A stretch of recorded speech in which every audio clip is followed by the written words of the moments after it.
Where's the closest ATM? The one that you just walked past.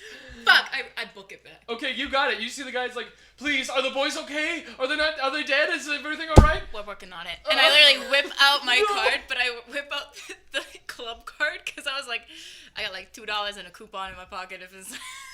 Because I finished paying for it. So yeah, pull it out. I pull up 500. However, I'm not gonna give it to her all at once, and so I make sure I have them in like different sections of different pockets, so that I don't just whip it out all at once. So that I'm like 200. She's like, give me all you got. You know what I mean? Like I'm not stupid. So like I put it in different pockets, and I'm like, I'll give her like $200, hopefully. And if that's not worth a while, I'll just keep at it. You know what I mean? Got it. And then I like book it right back. Got it. Okay. You're gonna have to make a stamina and athletics check to be able to get there in time, right there. Just so you know. If I use Soaring Leap, would that be too inconspicuous? You're gonna be jumping across the roofs of Chinatown on the shelters and everything. They're all coked out. They don't know. Fuck. Do you want to do that? I mean, it's dark out. Who go and see me? You know what? I will say half the lights don't work. Do Like half the freaking That's true. lights outside don't work. If you're gonna go ahead and make this roll. I will say you can use Soaring Leap. Add 1 extra die for yourself for this. I'm gonna make a perception check. It's gonna be an awareness. I'm just gonna roll 4 dice. It's gonna set your DC. Okay. Okay. An awareness for me, sir? No, you're doing a stamina and athletics check. Thank you. Sorry, I was not paying attention. Yeah. Stamina, athletics +1 for your level. Or what is your potency level? 1. 1? Yeah, so 1. Stamina and stamina and athletics. Thank you. My brain just like fucking blinked out. 3.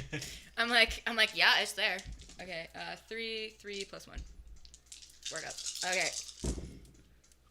1, 2, 3, 4, 5. Got it. So basically, what everybody else is seeing, there's like the activity on the streets, and everybody's like looking down. What was he? Like soaring from one convenience store to the next. I'm everyone's nightmare, actually. Just like a black thing that's like, and everyone's like. Exactly.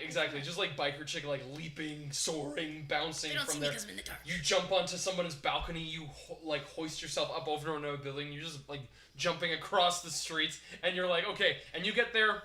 Because I don't have asthma. You don't have. Yeah. Because your lungs don't work as a vampire. Exactly. Dead. You get there 5 minutes before you intended to get there, and you're just like, yeah. Just nailed it. And I'm just like, whew. Anyways, XYZ, yeah, you're at XYZ. Is it like a? I mean, you're basically around in a corner alleyway kind of thing. Like you're near like a. Is it a convenience store? Is it a? I mean, club? it's a bar.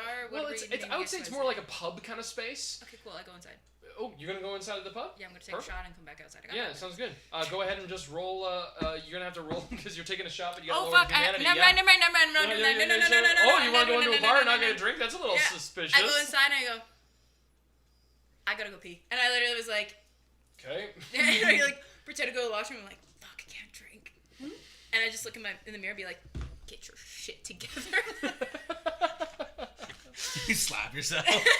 Flush the toilet, wash my hand, like just like.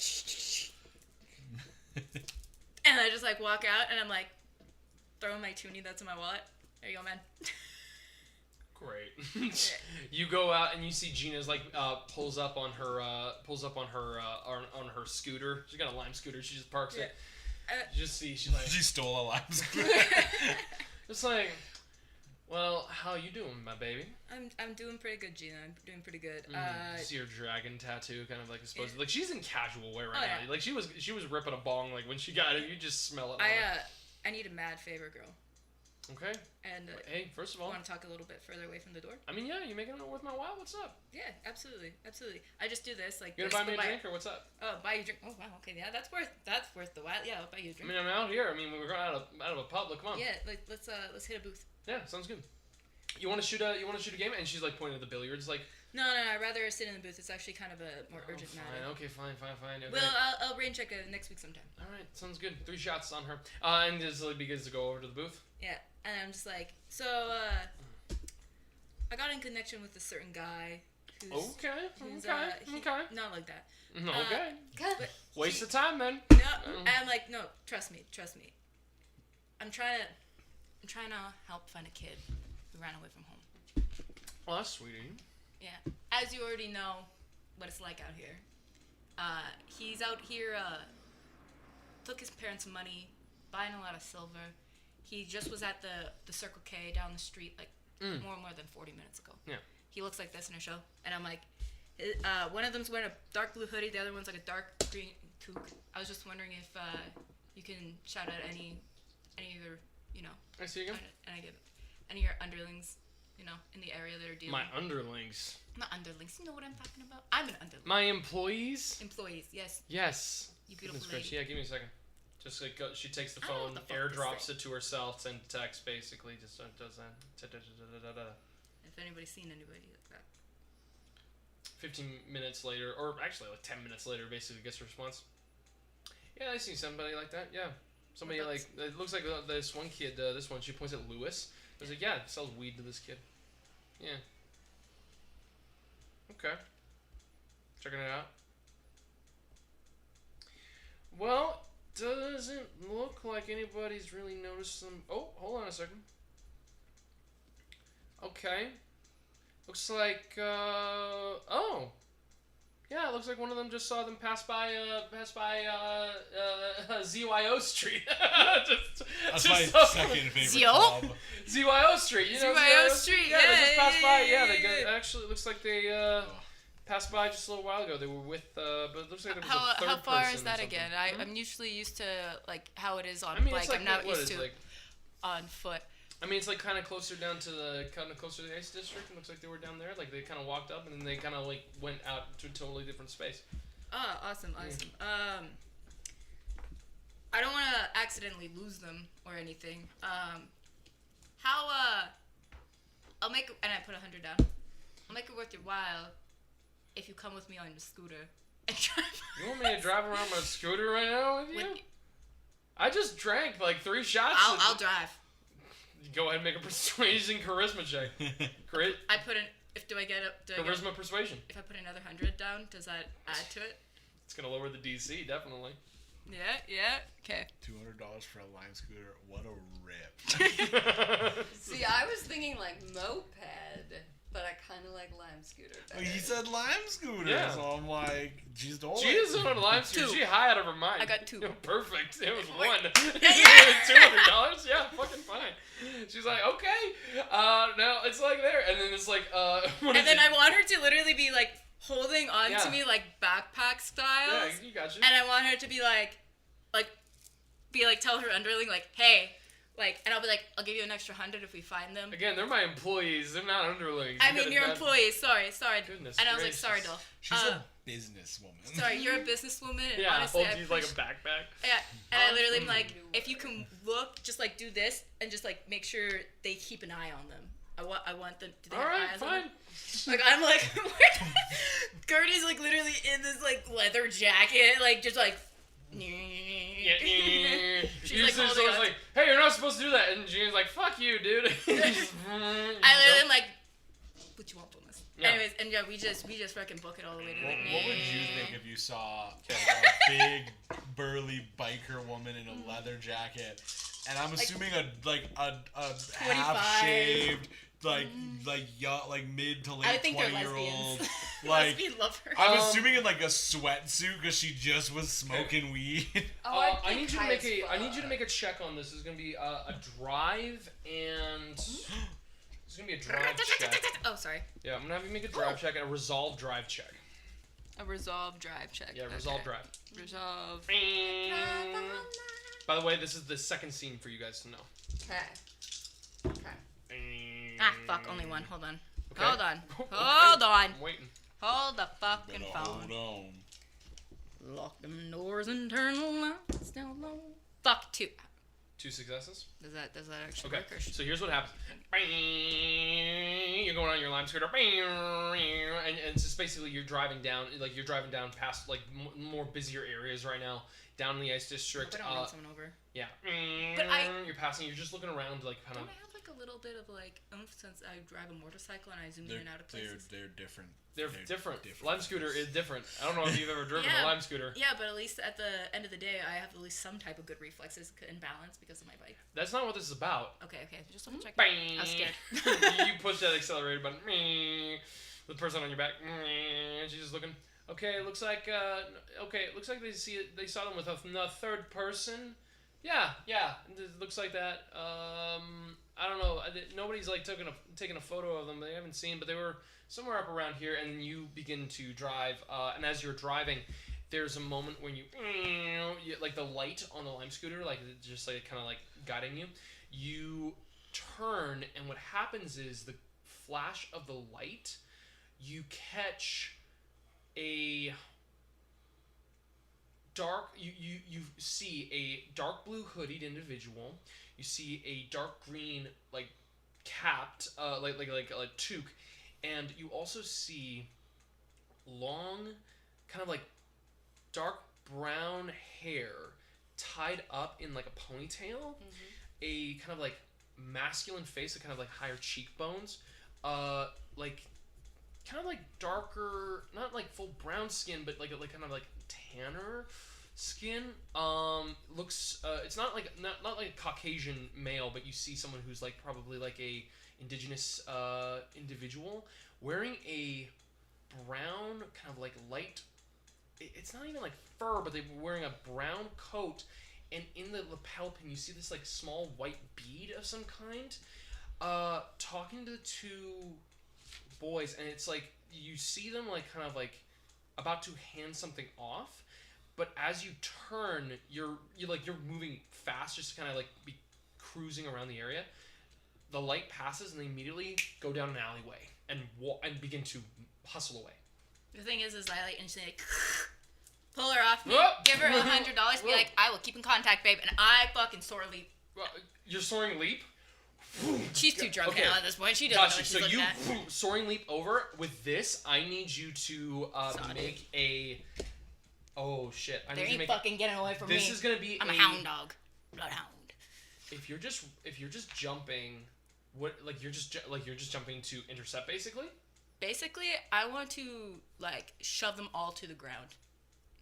You're tackling into them? I'm tackling them. Oh, fuck. They're not getting. Okay. They're not getting away. This is gonna be a strength athletics. Oh wait. Plus How soaring will leap. they get broken bones? There's gonna be strength and athletics soaring leap. You made a choice. I did. Here's what's going to happen. I did. And strength, athletics. My strength is 4. I am rolling 6 dice at the moment. Strength, athletics, and what was the other one? Oh, soaring leap 1. Okay. Okay. Oh, they're dead. Okay. Me, Declan. Good news. Found them. Bad news. Killed them. Okay. I rolled the DC for yourself to have. I got 1. You could use a willpower to read all of the ones that are 0. I rolled 2, 4, 6. I rolled 8 dice. I got. Did you? That's. Oh my god. Do you want to reroll? Okay. Are you sure? God. Are you sure you want to? I'm just gonna ask. Okay. God. 3. It's 3 dice that you get to roll. 2, 4. I got 6. You rolled 3 dice? Oh, 6. Sorry. No, you're only allowed to roll 3 dice. dice. I didn't know that. You can't. Don't get to reroll everything. So what I'm gonna say is you keep the 1 success you had. You're only allowed to roll 3 dice. I was very excited. 1, so 2. So 2. Okay. Fuck's sakes, that was a good roll too. You turn the alleyway, and go, and you go to head first, go for them. They turn the corner. You are going straight towards a solid brick wall, and you bring and you smack into it. You crack the wall, crack your skull. The amount of damage you're gonna take, that's gonna just simply be, I'm gonna say it's gonna be a heavy impact. So you take I'm gonna say it's just 2 half to 1 point of superficial damage as you smash your head into the wall, and just you see them sprint, and you hear the man just basically say "run," and they just keep booking it. And I don't give a flying ass fuck. Can I still follow them? You can. You are going to. I'm gonna say for the sake of it, you will be 1 die minus in this situation, so you're gonna be chasing after them. This is going to be a, I'm going to say... Fuck these kids. You can I'm choose fucking so mad at them now. You can make a choice. It is going to definitely be athletics, but you can choose whatever physical thing you want to do. Strength, dexterity, or stamina.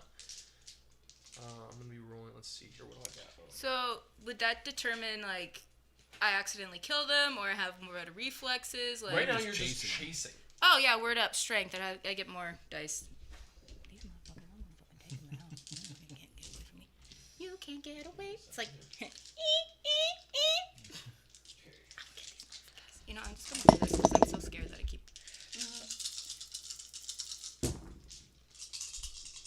2. 2? La da dee dee, la da da da. 2. Okay, so you notice there is a moment You where... didn't give me a and chance. which one did you roll? You rolled... Strength. Strength. Okay. Yeah. So yeah, you're basically powering through at this moment. I will say you get 2 successes. There's a moment where you turn a corner. You don't clock them, like the 3 figures, but you. I'm a bloodhound. Can I smell them? Well, right now you're just working physically. You're like in terms of a check for like sensory. You're not there, but I know these streets though. You run down and you turn. You have a choice.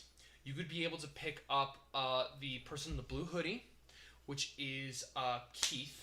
You could pick up the person in the green toque, which is Lewis, or you could grab the person with the brown jacket and the white, which you can see the like white bead right in their lapel.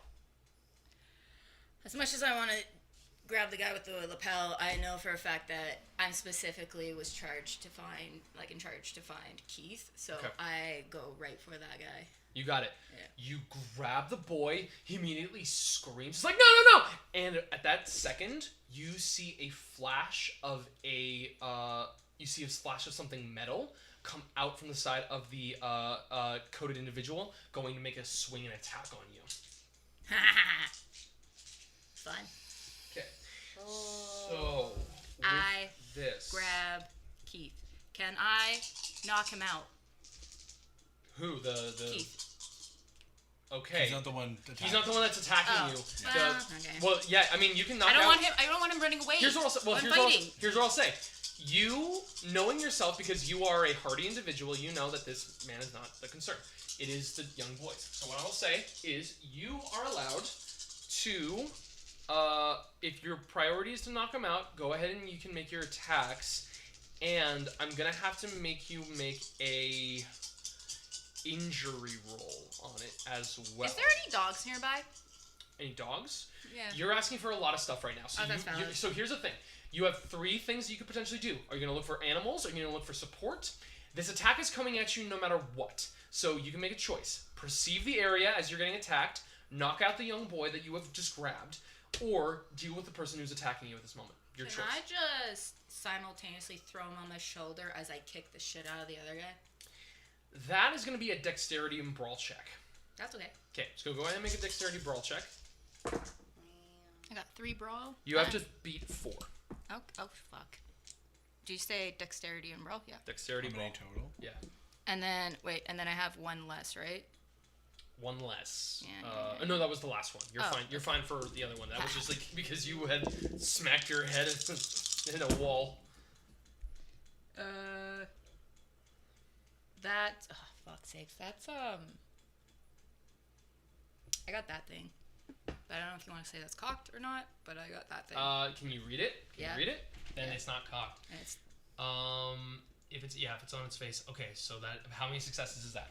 technically 5, but that's a That is a messy critical. messy critical. So Well, this is where you could potentially I'm get. so sorry. Okay, so here's how this is gonna work. You don't know yet. You don't know yet. No. So I'm apologizing you out of are advance. running and you fling him over your shoulder. What you see is a flash of metal. What you see here is a kind of a full like necklace lanyard of like crucifixes, Orthodox crucifix, fuck me. like a Jewish star. Like you see a bunch of different religious symbols be flung towards you and make contact on your face, none of which impact you. Nothing hurts you in the slightest. But Fuck this you guy. turn and you hear a as you rip this boy's arm out of his socket. Well, that could be popped in. That'll be fine. It's like, but there's like internal muscle tear inside of his body as you yeet it across as he cries out in pain, and you begin to run. Well, what are you doing now? I'm mad that this guy tried attacking me, but my priority is to keep this kid safe, and I already injured him. So, I also wanted to... No, I just keep running. Okay. I just keep running. I'm like, I already got the goods. I don't need to do more. I feel so bad. so I just popped medicine. Go ahead and you can choose what you're gonna do for running. You can choose a soaring leap or whatever you want to do. What you're gonna do? Try. Literally go off a dumpster onto one of those ladder things and literally yank myself up onto the roof. All right. He's gonna try to pull you down. So if that's the case, he's gonna try to make a brawl check. I'm gonna kick his face. You're trying to jump up onto the thing. Oh yeah. This will determine the level of success you get. Do I have to? So Yeah, you have to roll athletics, fuck. strength, and add your potency. This contest once again. That is. Oh. Okay. Oh fuck. You have to beat a 5. Oh wow, love you. Yeah, that's awesome. That is great. Suck my dick. 4, 5, 6, 7. Suck my dick. You crunch down onto and no messy criticals on this one. No, suck my dick. Crunch down onto a dumpster. He grabs onto you, and you kick him so hard that he is your launch pad to get up onto the top of a building. You hear a crack. Just for the sake of it, you get 2 successes. I will allow for those 2 successes on kicking off. Actually, no. I'm not gonna give you anything else. You're just physically trying to get him up. You kick up off, and you get momentum to the point where you're just jumping across buildings in the Ice District, jumping downtown, where you're hearing a boy go, ah, like screaming in pain. I grab one of my bandanas and shove it in his mouth. You just like gotta muffle it, screaming as and I'm like, tears are streaking. It's okay. Don't worry about it. Don't think about it. Trust me, the pain will reside one day. You'll just never be a football player. It's fine. After you jump over these buildings, you get there. The 2 of you are now out of your meeting at the tavern at this point. Is there anything that you guys do? We are heading back to my car at that point. I think I'm gonna like kind of look to you and be like, alright, looks like I got a bit of homework, but I think the best bet, I don't know if you want to come too, sure, but I need to try to find Gertie. I think we should communicate with her immediately that she may be bounty hunting vampire hunters. Alright, do you want to quickly send her a message? I'll get the car started. Or call her. You know what? That's a good... You know what? I'll do it. Let's just get to the car. I will... Flush of life. I will do a text first and just be like, done meeting, heading to you, where to meet. And I'll, send I hear that. a ping, and I literally go, just call you instantly as I'm running and there's wind in the background. Hello? Good news and bad news. Okay. Found the kid, threw him over my shoulder, popped his socket out by accident, but he's okay. His other buddy and was meeting up with this guy with a whole bunch of fucking weird ass religious shit on his fucking thing. Yeah, he tried getting at me. They're in an alleyway at 1275 Street or whatever the fuck. In an alleyway. But I got the kid. All right. I'm jumping on buildings right now. He's being muffled right now. Don't worry. I put it. So you're near the Ice District? Yeah, somewhere around there. Yeah. All right.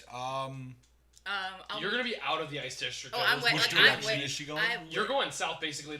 You're beginning to jump past buildings. You're like what is it? Like there's the Telus Tower or like all that that kind of area. I land in the alleyway because I'm like far enough, and then I'm just like,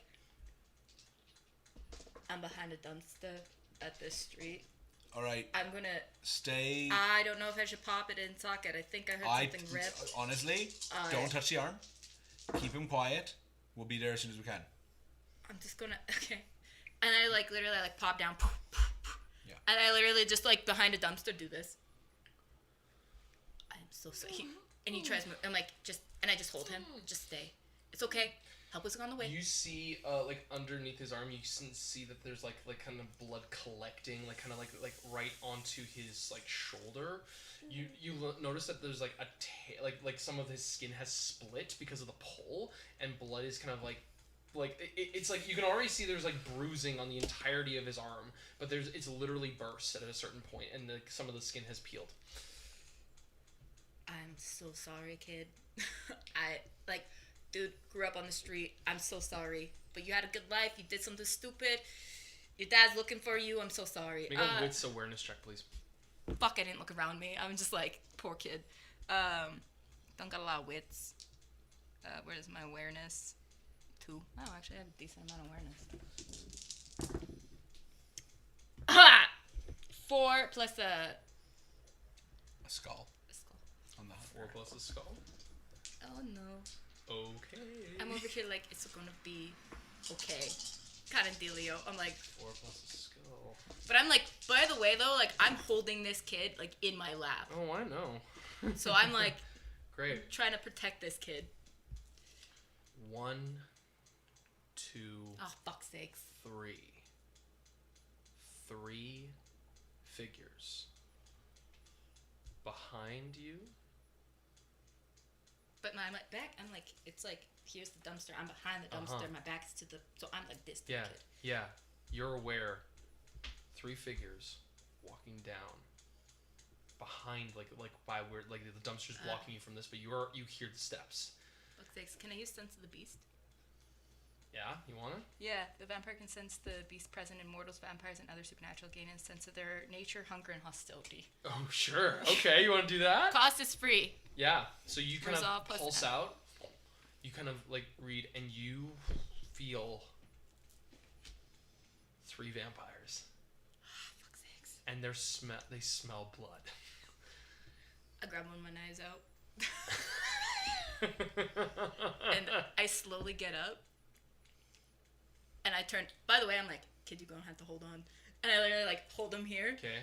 I turn my body, and I just, as hard as I fucking can, push with my legs, and like just fucking launch this fucking dumpster. Right at these vampires. Okay. I'm like, just need to survive for 8 minutes. I I looked at Google Maps. 8 minutes. You. I was like, holy. I'm gonna have you make this check. This is. God damn it. You're gonna kick this dumpster. As I'm holding this I will kid. let you guys do it. You don't even know. Can you I know like those just vampires can I here. almost like use soaring leap as I like push? I was but about like to ask use if my you use the soaring leap power like- to push. No, it's not a jump. you, It's not like no, you kicking can. off. You can like bunny. Like I want to do that, and if I have to go on the ground, Ben is like, no, you can't. Fuck off. I'm gonna say no to this because that is like your body, your connectability to launch yourself, not the ability of this. What But am I rolling? That being said, What am I rolling? okay, you need to beat 6. What am I rolling? You're rolling athletics and strength. Why did you roll a 6? Because I got 3 vampires. How many total do you have? 2, 4, 6, 8. 8. Okay. Okay. You got it. Believe in you. You got it. Oh my god, I'm so sorry, Keith. 1, 2, 3. I'm gonna. You use a willpower. Oh to do 3 fuck! of I just need to. Just 3 of the purple. Which one out of the 4 do you think I should roll? I think leave that one. I think the other 3. Okay.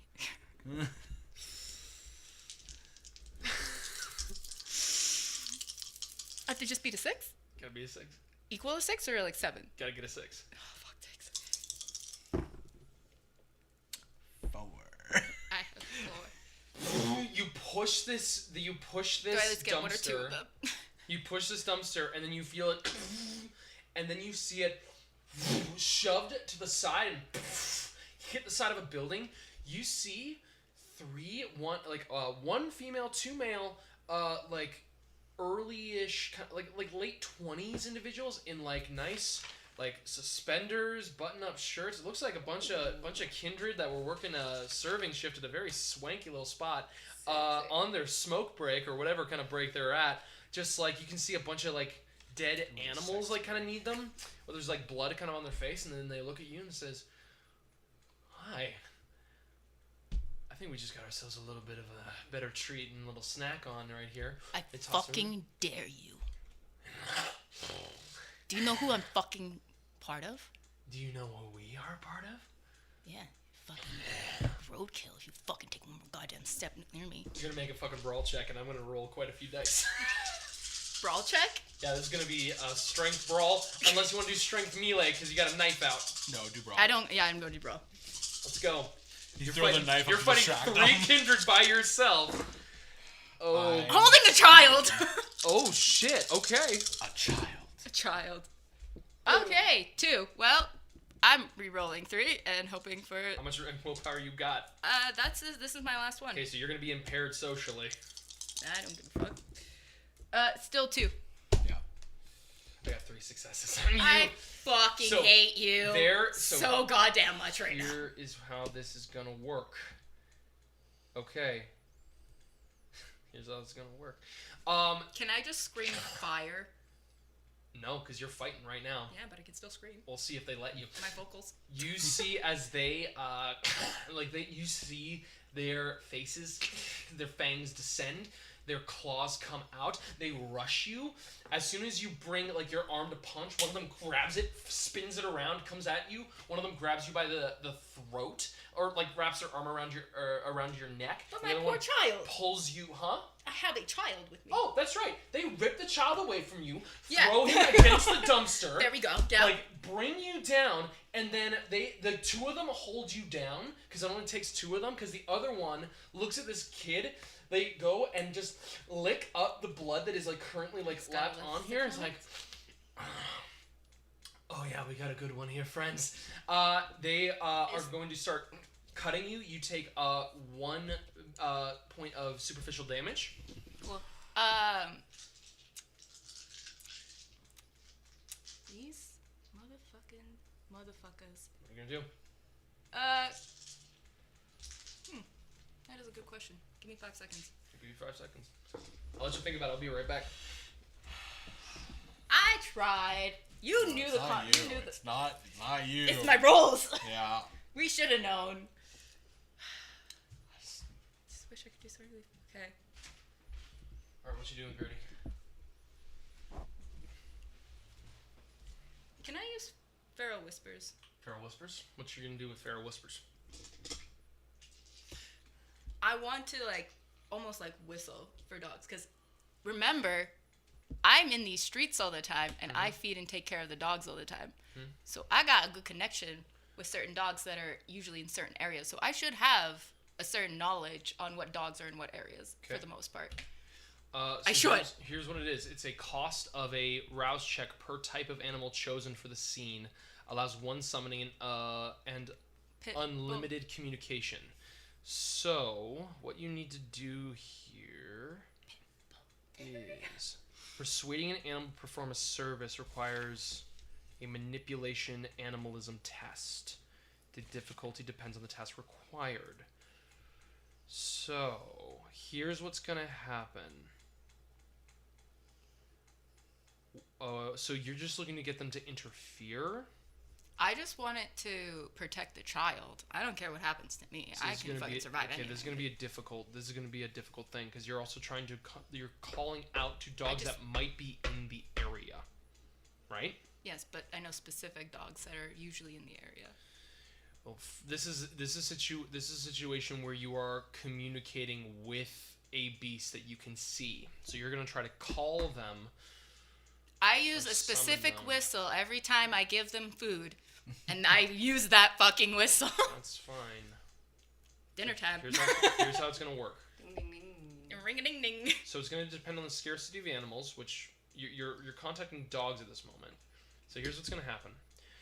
You are going to make it's going to be an animalism check, first of all. Choose rats. And I'm gonna say it's gonna be a animal ken check. Okay, 4.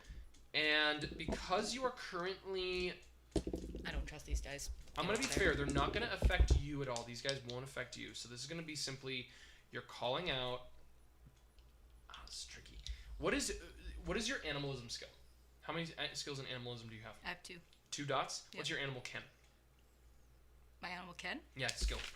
It's on the. Oh, 4. Okay. Go ahead and roll those 2 together. Okay. This will determine the level of success you get. So those 6 dice.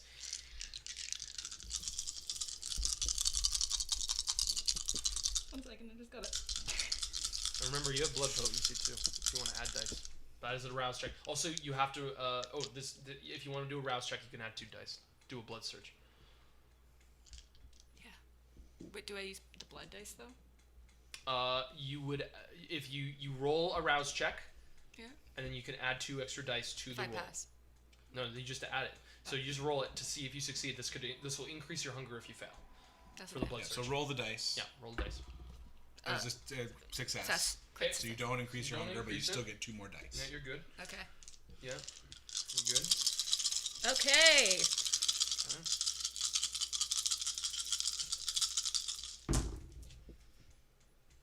One, 2, 3.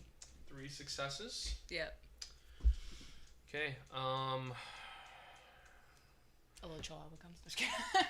I mean, if you want to try to do re-rolls and everything, you can cross out can't. to I have aggravated no- damage. You can do aggravated damage on your willpower if you want. Fuck yeah. If you want. Yeah, well, I'm trying to save a kid Mhm. and keep Declan from hating me forever. So, yeah. Also, your blood potency is what, 1 or 2?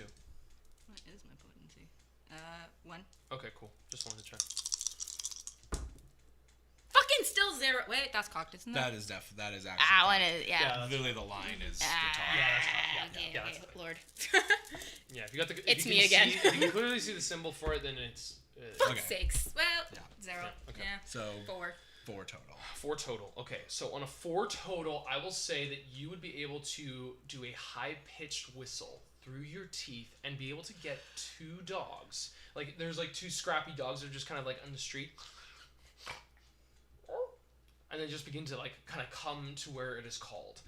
In this moment, the 3 vampires, they go, what are we looking at here? Seems like some... Ooh, looks like we opened ourselves up to a very cute, melancholic individual. Quite interesting. How potent are we talking about here, Jesse? Let me see. And they bite into, like the one person bites into Keith. And you just see...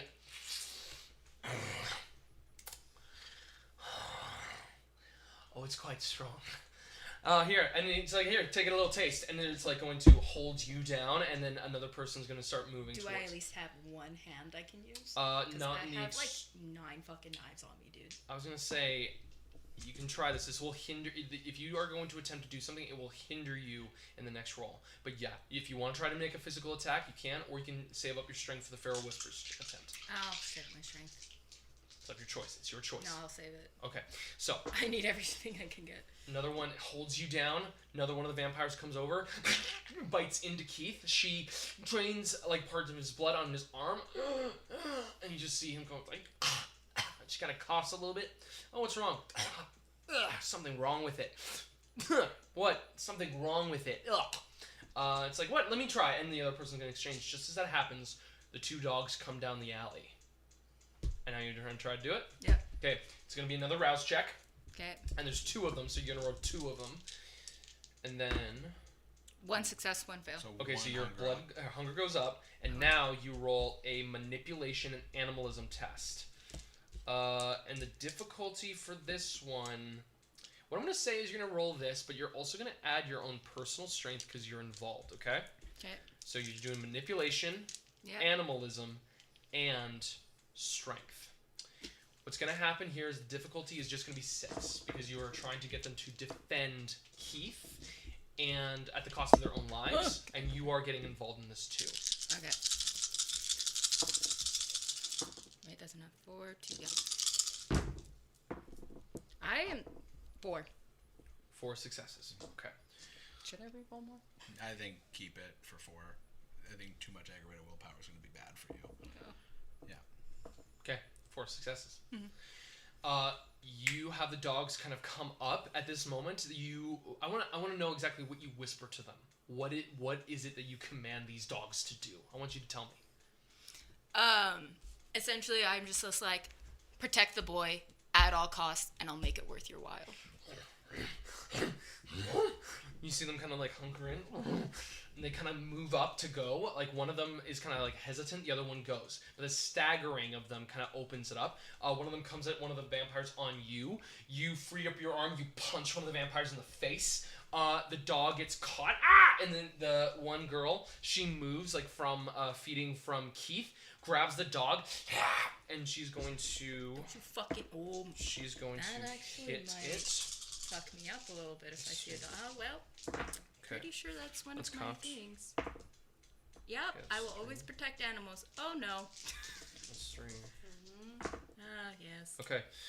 This dog takes... This is a heavy impact hit from a vampire. This dog takes 4 points of aggravated damage as it is thrown to the side of a building. You hear something crack.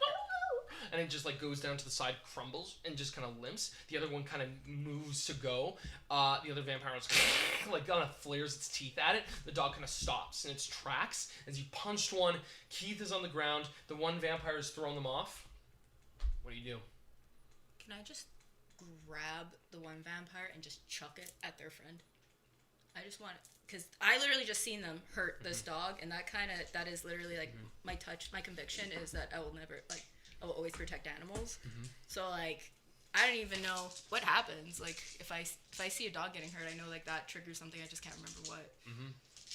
This is going to be, I mean, that's one of your own personal touchstones. So this is the idea, like, you're seeing a touchstone be attacked of you. Yeah. And if you do not act upon protecting it, it will cause a stain on your humanity. I was going to do it anyways, but, like, okay. So you grab onto this vampire. It's going to be a brawl strength check. I'm going to say this is going to be our last roll for this scene. You need to beat a... I'm going to roll the dice here because they roll a 5 all the time. How many dice do you get for this one? 2. Okay, you need to beat a 3. Take half. Take half? Because you can take half the amount of dice as your successes. So you only need 3 if you have... How many dice do you have? 8. Okay, that means you can auto-succeed. Yes, 100%. You grab the vampire, you chuck it at their friend, boom, they just simply tumble. This is important for you. They just they tumble out of the way. Had that happen All there is left is the one vampire that's like currently flared off at the one dog. The other dog kind of has backed up and is kind of like moving away. What do you do? I literally grab 2 knives and I just fucking just leap up and just like right at their collar. I'm going for them. Okay, there's gonna be strength and melee, and they're gonna do strength and melee. They're gonna do a dex. They're gonna do a dodge check. So what they're gonna do here is they're gonna do dex and melee, which they're not really big on melee. I don't have any melee. Their dex is mid, but yeah, their melee is not huge. That's fine. Okay. You gotta beat 4. Yeah. Do I? Because I leap in the air. Do I get soaring leap or no? It's not really. I mean, you can have the flare of it. Yeah. But it's not gonna affect your. It's not gonna affect the bonus. Well. It's cool as fuck. Yeah, it is. You jump like. I have 2. You jump 20 feet in the air. And they catch you mid-air. You feel them kind of pull your wrist back. The knives fall down. You take 2 points of superficial physical damage. What happens when I had my last superficial? Then you have to go to an X, and you are now impaired physically, which means you subtract 2 dice from that pool. Wonderful. These this vampire like knocks them to 2. How far are they? Google Maps. Well, this is the situation. But this is the situation in terms of it. You feel the crack of your wrists. Your hands drop. You drop to the ground. These vampires look and see beep beep, beep beep. They look. Shit. I need to change of clothes. Break's over, everybody. Fuck. And they would just walk out. And it's like one of them says, "I don't get a taste. Come on." It's like, hey, you don't want that. It's bad blood. And they're going to go and just go back to work. They go back inside of the building. They go to where they're going. I'm not going to lie. I literally, like, grab the kid. But, like, I can't grab him. But I literally, like, go right next to him and just kind of, like, over him. I'm like, I'm so sorry, kid. I really am. 2 minutes later. You're kind of pulling up into a location. You're pulling up closer. You can heal superficial damage by doing a rouse check if you so desire. Sure. Yeah. Nope. Okay. Well, you do heal, but you get another hunger. Heal 1. You heal 1. Yeah. If your blood potency is 1, yeah. You guys pull up. No, it's 2. Now it's 3. No, your blood potency. Sorry, potency. Your level is sorry, 1, right? yeah. So you heal 1. Yeah, sorry. You 2 pull up. You see there is a dog kind of like nearby, just kind of sitting. You see Gertie in an alleyway of a building where like currently like your wrists are reconnected for yourself. But you like there's bruising on you. You see Keith kind of like and you see the dog like limp, like weak. I also want like the dog to come to me as well because I'm just like. Dog can't move. Oh, poor dog. Well. Yeah, it was chucked into a building by a very powerful creature. Yeah. Yeah, that dog is going to go to the hospital. Yeah, I think I'm going to immediately stop the car at the alley, like block the alleyway, and I'm gonna get out and go up to Gertie and just. All right. I'm so sorry. Don't need to know what happened right now. I'm so fucking sorry. Medicine diagnostics check. Sure. Go ahead and make a check. Make a intelligence as your driving force of this. Okay. So that is I'm rolling 7 dice. I was like, I mean, he's already been bitten twice. Oh man. Okay, I fucked up, y'all. I have 2 little skulls on my hunger die. And I got 1 little knife on a hunger die. Okay. And I have 0 successes. So 1 success total. Oh, this kid, you're gonna have to defend this kid, buddy. And a double bestial failure. Double bestial failure. Everybody. You know what? I'll give you. Yeah, you know what? I'll give you. I think I can give you this. It's very interesting. On a double bestial failure, I'll tell you the outcome of what you do if you don't do this. Mm-hmm. You are looking at a young man who has been drained of his blood. Not all of it. There's still sustainability. He's not been killed, but he's definitely feasted upon by maybe some, definitely open wounds and everything. Mm-hmm. Weak. His arm is dislocated. You're seeing a lot of exposed blood. There's a potential that this young man could die if he's not treated properly. And if you do not take an opportunity on this at this very moment, your hunger is going to increase. And you will go in and you will have to try to resist a hunger frenzy at this moment. What is a hunger frenzy? A hunger frenzy is for... essentially where you basically go off into a... essentially what it means is that you go into a frenzy of just feeding. You will go into a feeding frenzy.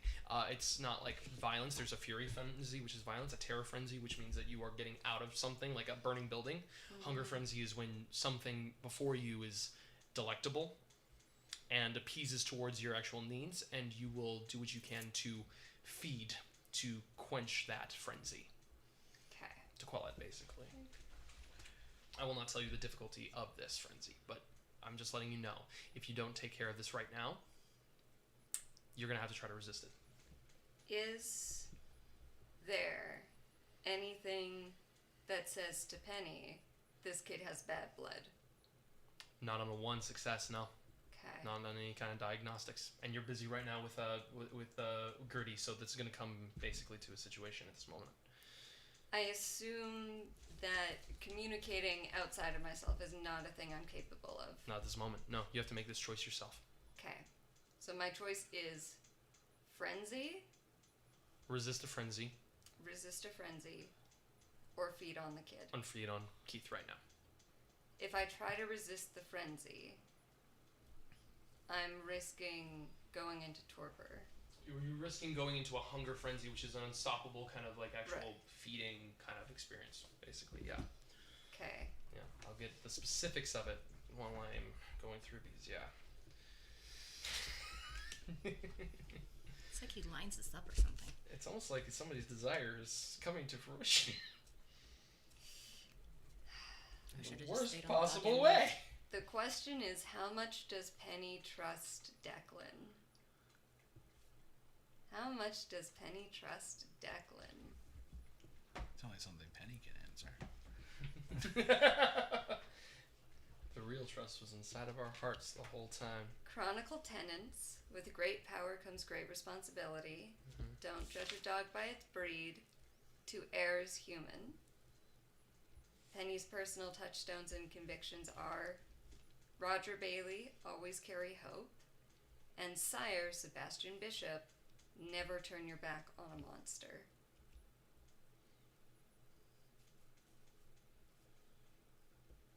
Penny tries to resist feeding and risk a frenzy. Okay. Because she trusts Declan. Okay, so you are not riding the wave. You are instead trying to resist it. Okay, Declan, I'm going to say because you're taking the attempt, you will be able to clock this. So because of this... Declan asked my permission. He said, if things get out of hand, am I okay to knock you out and bring you home? And Penny said yes. She trusts Declan. Okay, so what you do here is you roll willpower. Okay. Against the difficulty set by me. You also get to roll 1/3 of your humanity, which for you is 2 dice. Okay. So my will is at 7. And that's all available to you? You don't have any cross out? It's okay. So 7 plus 2. So 9 total. Rolling 9. I am going to... So here's... Hey, for once, less than half of your dice are hunger. Okay. Right? It's the first time this game. I'm going to say the difficulty of this is going to be 3. Okay. I will say, as a added thing, if you fail, you will have an aggravated point of willpower damage to yourself. Okay. Just gonna let you know that.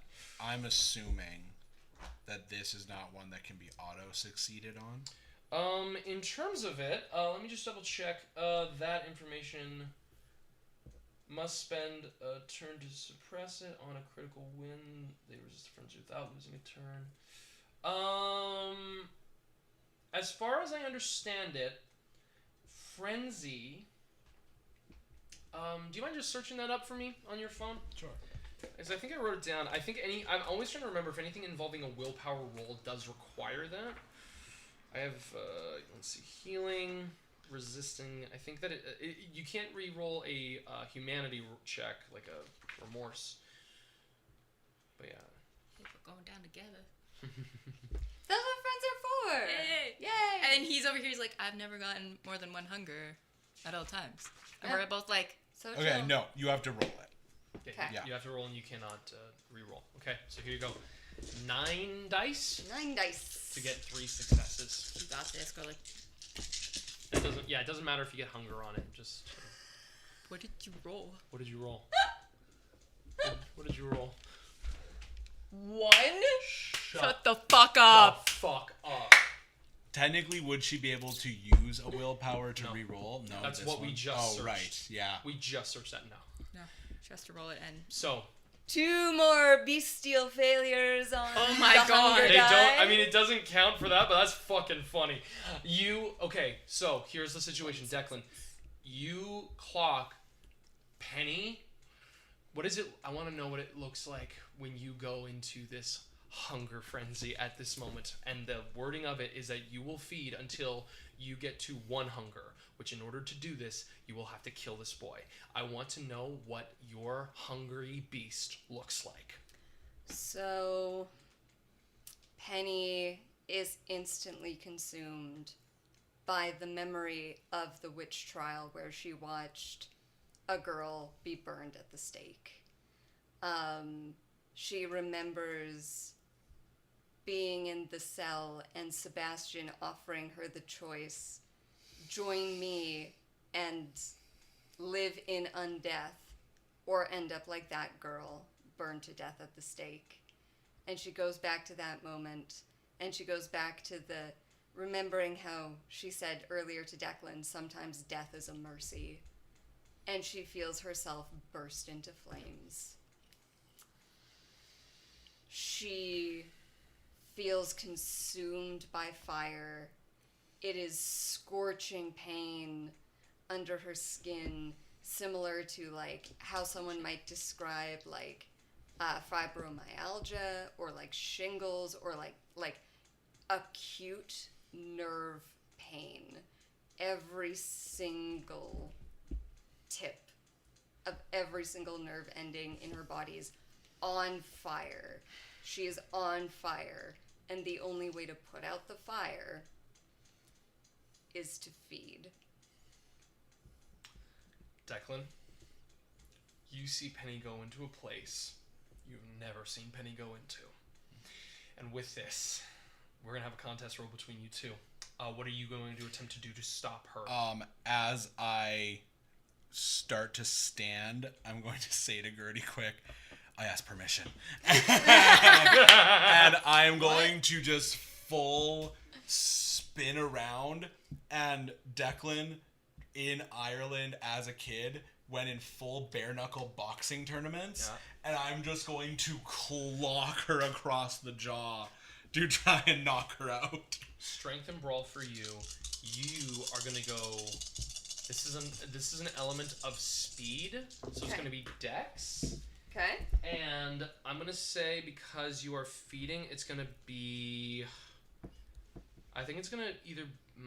I think it's gonna go either survival or melee because you're using your fangs. I don't want to be a jerk, but I do feel like I need to play this game fairly. Oh my god, no way. No fucking way. My one celerity discipline is Cat's Grace. The cost is free. Yeah. The user automatically passes any dexterity or athletics-based test needed to keep their balance. That's not the same thing. That's not the same. Okay, no, good. No, that's you in case of falling or traversing a thing. Yeah, but if you're knocked out, it's not rapid reflexes. If it was rapid reflexes, fuck, dude. Yeah. Okay. Yeah. Okay. Good. Okay, so I'm rolling just a dexterity. Dexterity, and then it is melee or survival. And you are adding in, Neither of those. It's just two dice. Just 2 dice. You can't succeed. 2 fails. Woo! 5 successes. So happy. Boom! You get punched, clocked in the side of the head. You take, with that, it would basically be 5 hits halved to 2 points of superficial damage, getting hit in the side of the head. Mm-hmm. You see Declan in your face, in your way. What do you do next? At that point, I'm just going to kind of like back to Gertie, just like keep him safe. I'm going. You're still squaring up. You're like, might not be over. I am going to grab. I don't know how this is gonna work. I'm going to grab the back of her head and shove her face into my neck. Oh, shit. Okay. So... Yes, Kordell, yes! Okay, shit. Okay, so, you're not stopping her from doing this. So, I think what's going to have to happen is you know your type. So, there's going to be a resistance check from having you be forced to feed upon a fellow kindred. So, there's going to be strength and brawl for you, and I'm gonna say for you it's going to be strength and I think it's either gonna be strength and brawl as well. Yeah, you're trying to make them do it. Yeah. You also have blood potency. You could try to roll a hunger thing to increase your hunger more to add 2 dice to it. I'll let you know. I would like to use a blood potency. Okay, fuck yeah. So go ahead and roll your hunger. That is a success. Great. Okay, so you do not increase your hunger, and you add 2 dice. Cool. I don't think I'm going to add, because I don't think I'll win either way. It's for brawl with nothing else. And strength. Brawl and strength. Oh, so strength is 1. Brawl is 0. So fuck. My 1 die. Yeah, your 1 die. Here you go. It's a success. Oh my God. 5. Okay. So you feel yourself be forced. Like, you try to resist, but you feel yourself be forced to plunge into the throat, like, into the blood veins of Declan at this moment. Yeah.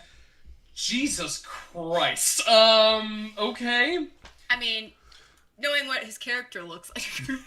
Right? I mean, damn. Like, damn, are we really Someone's like walking by to see like Jensen Ackles and Yvonne Longoria in what looks like a makeout session. with like a kid and a biker chick just like looking. They're like, I don't want to touch that. Ain't nobody got time for that. This is very bad, guys. Oh god. Yeah, okay. this is very, very bad. This is very bad. Okay. So.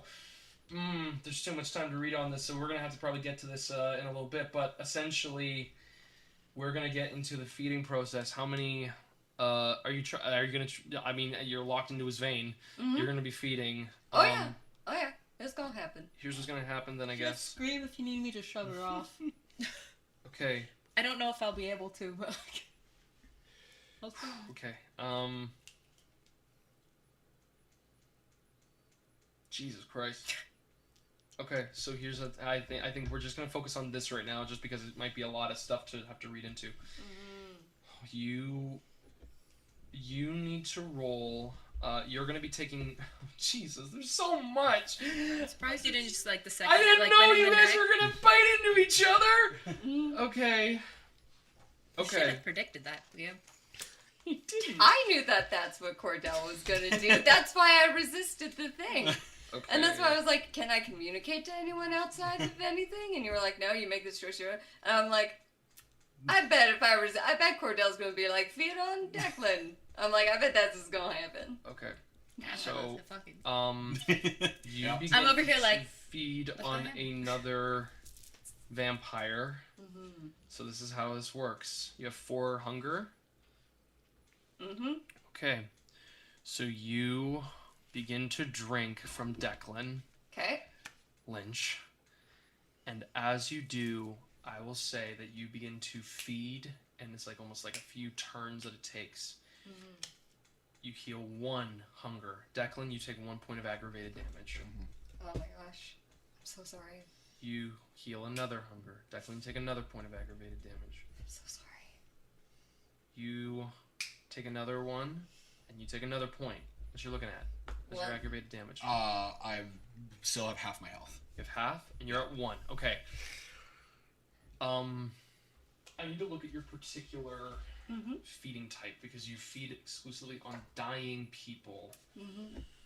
Technically, he's dead, though. That doesn't matter. I know, but still. Yeah. Don't. Yeah. Yeah, no. Okay. I mean, the other time in the club, I fed on the vampire chick. In the club. Yeah, but In the crib. We all fam. We all found the club. In the crib, we all fam. We all fam in the club. Okay, so We're all family in the club. okay. Here we go. So you are a Grim Reaper. Yes. Okay. Reaper. What's the prey exclusion? Healthy mortals. Healthy mortals, blood bags, This is animals. important. This is important. No animal, no blood bag. Feeding penalty. Hell, yeah. And Healthy mortals is a specific flaw within yourself for feeding. yeah, So, I'm not immortal. yeah. He dead. He's not very healthy. No, I know. Just need to get the specifics of it. Is I'm neither healthy nor immortal. I'm a dead kindred. okay. You refuse to hunt a certain class. Okay, so it's healthy mortals you refuse. Okay, that's what got us into it. So we're fine. Okay, so for the sake of this, Mm-hmm. you feed, and you feel yourself lose that immediate, like it's gone. Declan, for yourself, I know it's aggravated damage. I do also not know if it is blood increases. We'll get to that another time. But for now, you feel yourself pull back. You feel yourself kind of like let her go gently. Keith is worn out, but okay.